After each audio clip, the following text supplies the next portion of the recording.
जहां छत्तीसगढ़ के भरतपुर के खतौली प्राथमिक स्कूल में शिक्षा की अनुपस्थिति से बच्चों की पढ़ाई प्रभावित हो रही है। ग्रामीणों का कहना है कि स्कूल में केवल 2 शिक्षिकाएं हैं और वो भी महीने में सिर्फ 5 से 10 दिन ही स्कूल आती हैं। साथ ही ग्रामीणों ने स्कूल में बच्चों को मिलने वाले मिड डे मील की गुणवत्ता पर भी सवाल उठाए।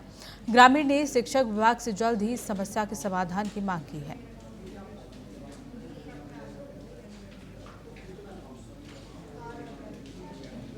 दंतेवाड़ा के गीदम पुलिस ने बड़ी कार्रवाई करते हुए एक व्यक्ति को गिरफ्तार किया है। उसके पास से 1133 नग अवैध नशीले टैबलेट्स बरामद हुए हैं। आरोपी इन दवाओं को ऊंचे दामों पर बेचकर मुनाफा कमाने का काम कर रहा था। पुलिस ने एनडीपीएस एक्ट की धारा 21B के तहत मामला दर्ज कर आरोपी को जेल भेज दिया है।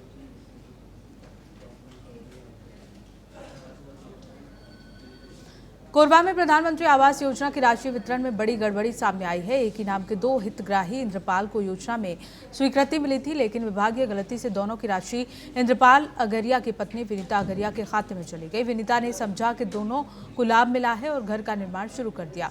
असलियत तब सामने आई जब बैंक और जियो टैगिंग की जाँच हुई। दूसरी ओर पात्र हितग्राही इंद्रपाल कंवर को सरकारी राशि नहीं मिली और इसीलिए उन्होंने निजी कर्ज लेकर घर बनाना शुरू किया। में इंद्रपाल नाम से 2 हितग्राही थे, आवास हितग्राही, जिनके खातों में राशि अंतरित हुआ था।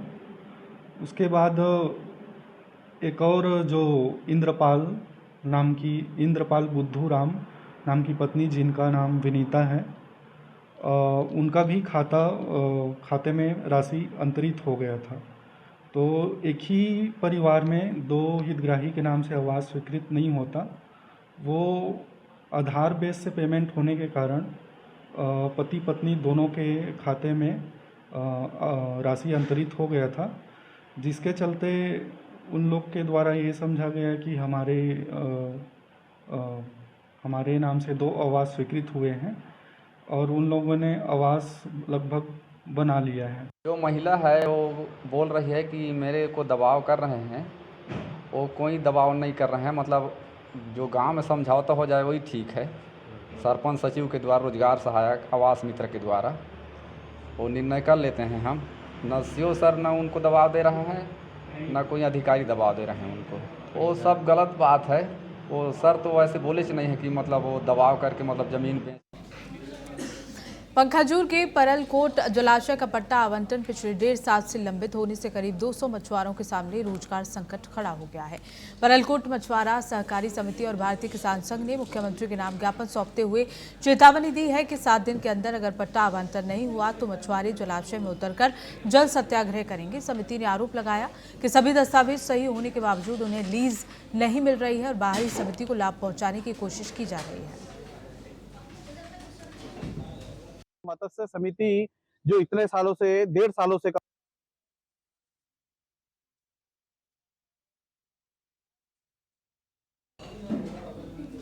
खबरों में आगे बढ़ेंगे। गुना की विधानसभा चांचोड़ा के किसानों की गांव बचाओ खेत बचाओ संघर्ष समिति की बीनागंज में बैठक हुई, जिसमें फैसला लिया गया कि 23 सितंबर को सभी गांव से ट्रैक्टर रैली लेकर किसान कलेक्ट्रेट गुना पहुंचेंगे और कलेक्टर को पार्वती कालीसिंधी चंबल नदी लिंक परियोजना के तहत बनने वाले डैम के विरोध में ज्ञापन सौंपेंगे। किसानों का कहना है कि चांचोड़ा विधायक प्रियंका पैंची ने पहले भरोसा दिया था कि मुख्यमंत्री से भी मिलवाया जाएगा, लेकिन समिति ने उनका प्रस्ताव खारिज कर गांव-गांव जाकर आंदोलन करने का फैसला लिया है।